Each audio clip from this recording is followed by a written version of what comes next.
안녕하십니까. 최고다TV 운영자 마이스터세븐의 최성환 대표입니다. 오늘은, 사실은 작년 연말, 말 정도에 저희 대표님 한 분이 퇴직연금 관련돼서 문의를 하시면서, 급하게 DB에서 DC로 바꾸는 일이 있었는데, 그 대표님이 하신 말씀이, 오너들은 바쁘다 보니까 이 퇴직연금에 대해서 중요하면서도 내용을 잘 모르고 있어서 자기도 이제서야 내용을 정확히 알고 이해했다. 그래서 이 관련된 내용들을 중요한 부분만 좀 추려서 좀 한번 오너분들한테 알려줬으면 좋겠다 싶어서 이번 시간은 퇴직연금에 대해서 Q&A 형태로 중요한 내용만 정리해서 안내드리도록 하겠습니다. 오늘은 퇴직연금에 대한 전문가 한 분을 모셔서 할 건데요. 현재 웰스에듀라는 금융교육 업체 대표시면서 과거에 삼성, 그 다음에 NH투자증권, HSBC, 그 다음에 우리은행, WM까지 금융 지식에 아마 우리나라에서 탑 오브 탑? 이 정도 되시는 우리 웰스에듀의 김양수 대표님 모시고 얘기 나눠보도록 하겠습니다. 인사하시죠. 안녕하세요. 저 웰스에듀 대표 김양수입니다. 근데 웰스에듀는 뭐 하는 데예요? 일단 회사 이름에서 보시면 아시겠지만 저희 회사는 금융회사의 금융 전문가를 양성하는 회사예요. 네. 그러면 나중에 제가 홍보 겸 네. 하는 건데 우리 기업에서 직원들 금융교육 이런 것도 나중에 좀 해주실 수 있나요? 제일 자신 있는 분입니다. 아, 그렇습니까? 네. 저희가 금융 전문가를 양성했던 노하우를 바탕으로 요즘에 일반인들 대상으로 한 금융교육, 퇴직연금교육 강화하고 있거든요. 필요하신 분들은 언제든지 대표님이나 저한테 연락 주시면 되겠습니다. 알겠습니다. 퇴직연금을 어느 한 금융기관에 계신 분하고 하게 되면 그쪽 금융기관 얘기밖에는 들을 수 없어서 오늘 퇴직연금 전문가이신 김양수 대표님을 모시고 아주 객관적인 얘기 나눠보도록 하겠습니다. 네. 제가 질문 하나 드리도록 하겠습니다. 대표님, 기업 퇴직연금 중에서 DB하고 DC가 있는데 이거의 가장 큰 차이점이 뭐예요? 좋은 질문 주셨어요. 지금 기존의 퇴직금 제도가 퇴직연금 제도로 바뀌고 난 다음에도 대부분 많은 분들이 DC랑 DB를 좀 헷갈려 하시더라고요. 그러니까 DB 같은 경우에는 이제 확정급여형이라는 표현을 쓰고요. DC 같은 경우는 확정기여형이라는 표현을 쓰는데 이름에서 보시는 것처럼 DB는요, 기존의 퇴직금 제도와 거의 비슷합니다. 그러니까 이게 기존의 퇴직금 제도와 비슷하기 때문에 회사가 쌓아서 책임을 회사가 운영 책임까지 모두 지는 형태예요. 그죠? 기존의 퇴직금하고 똑같죠? 네, 맞습니다. 근데 DC가 좀 다른 겁니다. 그래서 사실은 퇴직연금 제도의 저는 꽃이 DC라고 생각하는데요. 아, 그래요? 확정 기여형. 이게 또 어떤 의미냐면 말 그대로 회사가 퇴직금으로 줘야 되는 일정 부분과 또 그 나머지 부분을 근로자가 채워서 DC에 대한 책임 운용은 근로자가 지는 게 바로 확정 기여형입니다. 그럼 결국 책임의 소재, 운영의 주체, 이게 차이점이 가장 큰 거네요. 맞습니다. 그러면 이제 우리 기업하는 오너 입장에서 직원들도 입장에서 보면 DB와 DC의 장단점, 그 기업 측면 또 직원 측면에서 본다면 어떤 점들이 이제 장단점이 있을까요? 일단 이걸 보시는 채널에 계신 분들이 대표이사님이 많으시니까 제가 DB부터 좀 말씀을 드리면 DB 같은 경우에는요, 만약에 이제 임직원의 급여가 계속 상승을 하게 되잖아요. 그럼 회사에서 그만큼 계속 쌓아줘야 되기 때문에 굉장히 부담이 커질 수 있어요. 그래서 만약에 회사가 구조조정을 해야 된다거나 임직원이 갑자기 나가야 될 경우에는 임금 상승만큼 다 쌓아줘야 되는 게 옛날 퇴직금 제도가 거의 비슷한 거예요. 무슨 말인지. 자, 그에 반해서 DC 같은 경우에는요, 매년 정산하고 끝납니다. 책임 소재가 모두 다 근로자에게 넘어가기 때문에 나중에 이런 부담에서는 확실히 대표님들이 부담을 덜 수가 있어요. 이런 건 굉장히 큰 장점이 될 것 같아요. 네. 직원이 급여, 퇴직연금 12분의 1이 1년에 100이었다 급여가 올라서 200 됐다 그러면 3년에 DB 같은 경우는 200에 퇴직을 하면 전에 과거 100을 영향받는 게 아니라 200에 대한 그 퇴직연금을 3년치를 반영을 해서 200씩 3년 그래서 600을 줘야 되는 거고. 그리고 아니면 DC 같은 경우는 100, 200을 그 해마다 지급하면 되니까 400으로 끝나고. 이런 회사 측 부담 측면에서 차이가 좀 있네요. 부담도 좀 차이가 나죠. 그다음에 또 직원들 입장에서 보면 어떤 차이가 있나요? 직원들 입장에서 이게 확연히 가장 차이가 나지 않을까 싶어요. 그래서 이제 DB는 말씀드린 대로 기존 퇴직금 제도하고 비슷하기 때문에 임직원들 같은 경우에는 내 퇴직금이 알아서 쌓이겠지. 신경 안 쓰는 거죠, 사실. 자, 그런데 이제 DC 같은 경우에는 이 DC 운영 책임이 근로자에게 있잖아요. 네, 그렇죠. 근데 DB 같은 경우에는 아무래도 퇴직금이다 보니까 회사가 맡아서 운용을 한다고 하더라도요. 이거 위험한 자산 넣을 수 있겠어요? 다 예금에 넣거든요. 맞습니다. 그러니까 수익이 그냥 예금을 넘을 수가 없어요. 아. 근데 DC는요, 내가 지금 조금만 공부를 한다거나 조금만 신경을 쓰면 시중에 있는 예금 금리보다 높게 운영해서 수익금이라든지 퇴직연금을 늘릴 수 있는 가능성이 훨씬 높습니다. 그러면 사실은 요 근래야 금리가 높았지만 네. 예를 들어서 저금리 시대였다면 그냥 운용 수익이 거의 뭐 너무 안 1%대 뭐 좋았죠. 이 정도밖에는 안 됐다는 얘기네요. 맞습니다. 그러면 급여가 더 높게 인상이 되면 뭐 회사 측면에서 부담되고 직원들 입장에서도 자기가 운영해서 수익을 더 낼 수 있으면 그게 더 유리할 수 있겠네요. 그렇죠. 그래서 DC형을 선호하는 직원분들이 되게 많이 늘어나고는 있어요. 아, 네. 그러면 세 번째 질문 하나 네. 더 해볼게요. 기업의 퇴직연금 DBDC의 가입률과 추세는 어땠어요? 네네. DC에 대한 가입 비중이 늘어나고 있는 건 사실이에요. 그런데 기존의 퇴직금 제도에서 퇴직연금 제도로 넘어오면서 아직까지 현재 퍼센테이지는 DB형이 많아요. 많지만 이게 점점 이제 인식이 바뀌기 시작하면서 기업에서도 DC형을 선호하기 시작했고 또 근로자 입장에서도 DC형 선호가 늘어나기 시작했어요. 네. 신경을 쓰는 거예요, 네. 이제. 자, 그리고 솔직히 대표님도 요즘에 젊은 직원 뽑으면 오래 안 가죠? 그죠? 네, 뭐 2, 3년, 뭐 길면 뭐 이렇게 네. 네, 그렇게 되죠. 요즘 젊은 친구분들이 이제 당연히 직장을 이직하는 것들에 대한 것들이 당연하게 이제 인식이 되다 보니까 이직할 때는 DC 제도가 훨씬 편하거든요. 아, 그렇죠. 그렇죠. 그러니까 DC형이 굉장히 많이 늘어나고 있는 추세예요. 아, 그러면 결국 과거에는 결국 DB가 많았지만 사회적 그 현상의 네. 변화나 네, 뭐 요즘에 MZ 세대들의 어떤 맞습니다. 그 근속 기간이나 회사에 대한 부담이나 이런 면에서는 DC 쪽으로 많이 가고 있다. 맞습니다. 네, 이렇게 보시면 네, 되겠네요. 맞습니다. 네. 뭐 여러분들 PC표 보면은 확연히 뭐 내용들이 드러나 있을 거고요. 맞습니다. 그러면 예를 들어서 내용을 보고 아, 우리도 DB에서 DC를 바꾸고 싶다. 이 절차가 복잡해서 사실은 이런 걱정 때문에 신경 안 쓰고 계신 분들도 그렇죠. 계시거든요. 이게 완전 오해예요. 오해예요? 왜냐면 아. 저도 제가 이제 저도 기업 대표다 보니까 기업 대표님들이 이런 질문 가끔 하실 때가 있어요. 아, 뭐 퇴직연금제도 우리 직원이 뭐 DC 해달라고 하는데 나 머리 아프고 복잡해가지고 이거 골치 아플 것 같다라고 말씀하시는데 우리 대표님은요 근로자들이 원하는지 원하지 않는지만 이 근로자 대표 협의, 노사 협의만 해주시면 되고요. 아. 나머지 절차는 금융회사가 모두 알아서 진행을 해줍니다.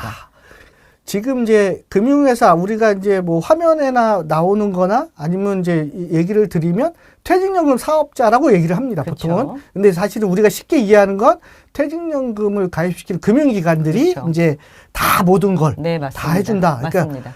그 노사협의회에서 결정만 하고 네. 오너들하고 임원들하고 결정만 하면 나머지는 일사천리다. 뭐 맞습니다. 이런 얘기죠. 네, 맞습니다. 아, 무슨 말인지 알겠습니다. 그러면 이제 뭐 하나 뭐 또 금융 운용에 대한 또 이제 그 전문가이기도 하시니까 뭐 DBDC 상품 중에 좀 괜찮은 상품? 네. 요즘에 만약에 대표님이 퇴직연금을 운영하는 DC의 종업원이 됐든 네네네. 아니면 DB를 운영하는 네.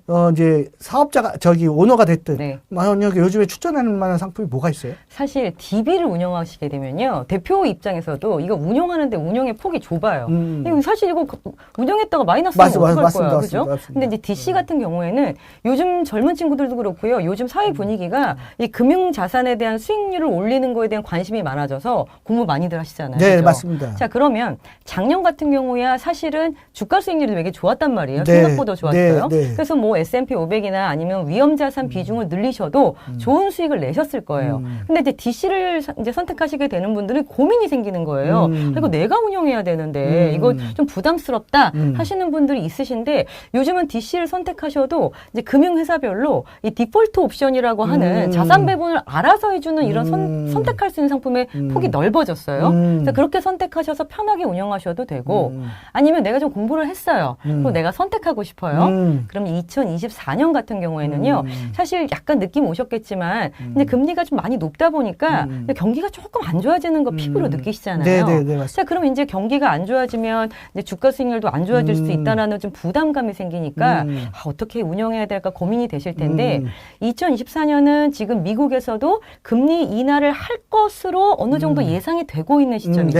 네. 자, 이런 시점에 경기는 조금 안 좋아지고 자, 그다음에 금리를 약간 인하할 것으로 예상되는 이런 시점에는요. 예전에 마경원 대표랑 찍었던 그 저 컨텐츠도 보시면 아시겠지만 네. 채권형 펀드에서 굉장히 좋은 수익을 낼 수 있는 네, 무슨 말인지 기회가 알겠습니다. 있을 것으로 저는 보고 있습니다.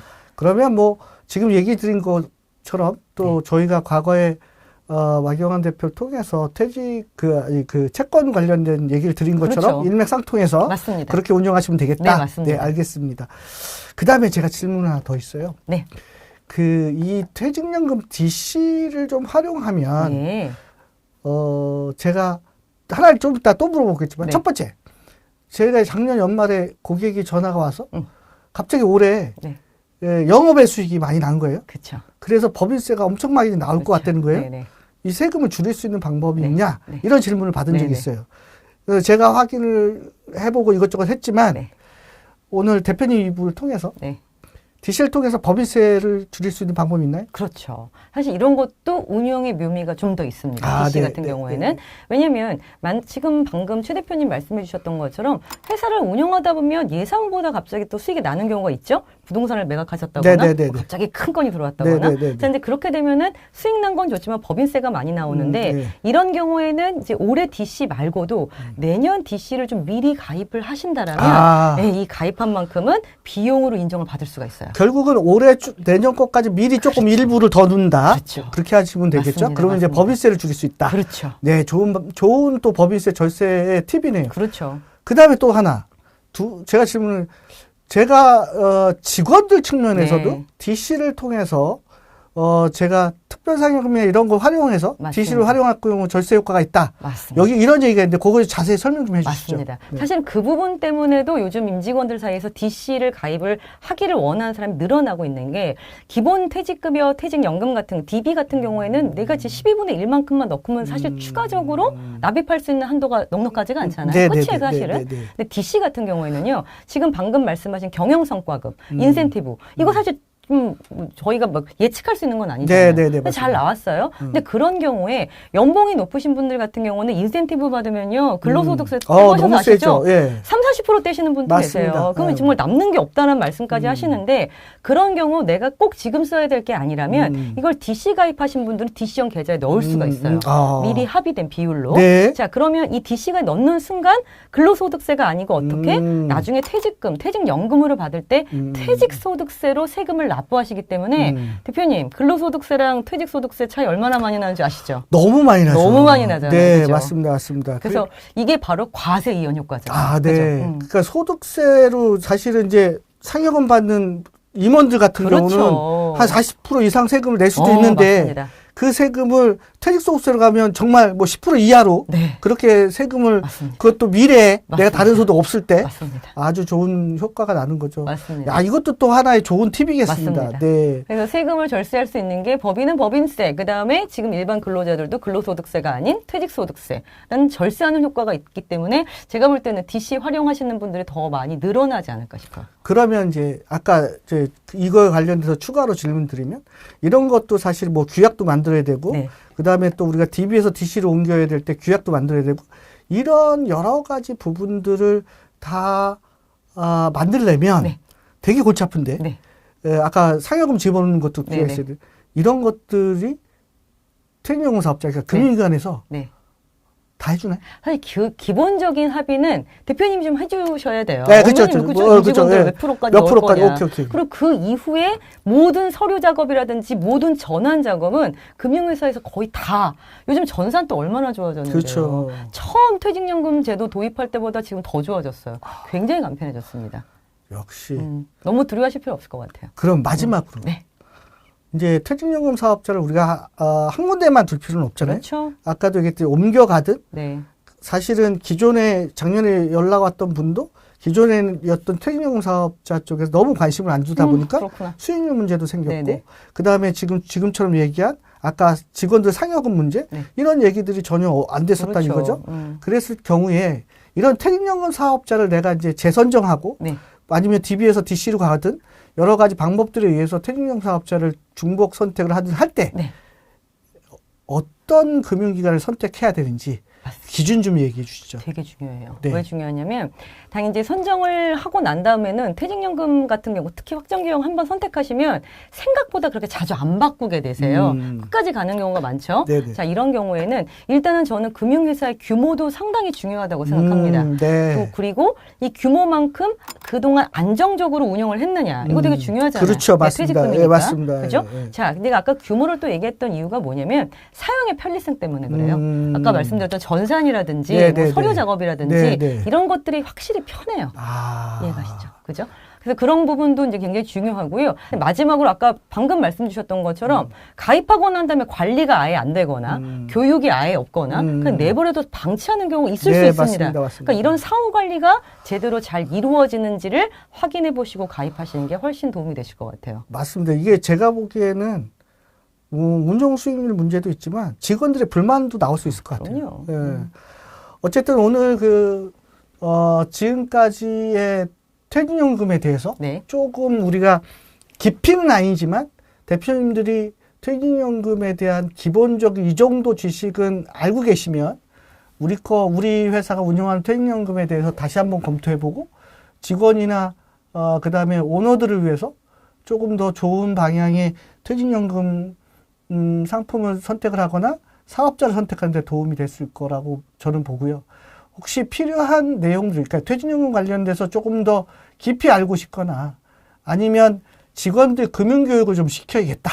이럴 경우에 저희 쪽에 연락을 주시면 저희가 그 직원들 금융교육은 웰스에듀를 통해서 관련된 사업자 교육도 같이 퇴직연금 관련된 교육도 해드릴 수 있으니까 여기 대표님들 한번 고민해 보시고 본인들의 퇴직연금 한번 기회를 잡아서 한번 점검해 보시고 상품을 바꿔야 되는데 DBDC를 바꿔야 된다든지 퇴직연금 사업자를 바꿔야 되는지 이런 부분들 한번 기회 될 때 한번 검토해 봤으면 좋겠습니다.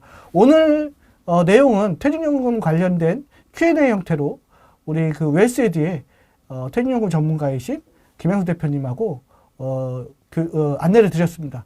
다음에 더 좋은 내용으로 인사드리겠습니다. 감사합니다. 감사합니다.